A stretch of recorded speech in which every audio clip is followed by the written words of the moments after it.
என் வார்த்தையின் அடிப்படையில் உன் விசுவாசம் இருக்க வேண்டும். உன் விசுவாசம் உலகத்தை ஜெயிக்கிற ஜெயமாய் இருக்க வேண்டும்.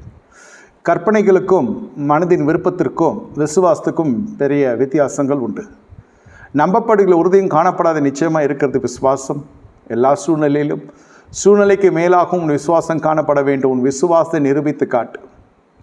எல்லா கால சூழ்நிலைகளும் சாதகமாக இருக்கிற பொழுது விசுவாசிக்கிறதில்ல, கால சூழ்நிலைக்கெல்லாம் எதிராய் காணப்படுகிறது.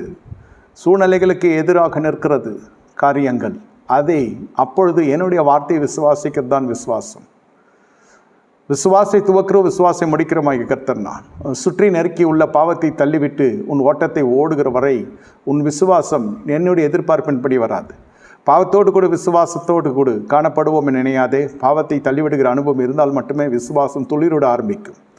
அப்பொழுது உன் விசுவாசத்தின்படி ஆவக்கடவது என்ற வார்த்தை நிறைவேறும் என்று கர்த்தர் சொல்லுகிறார்.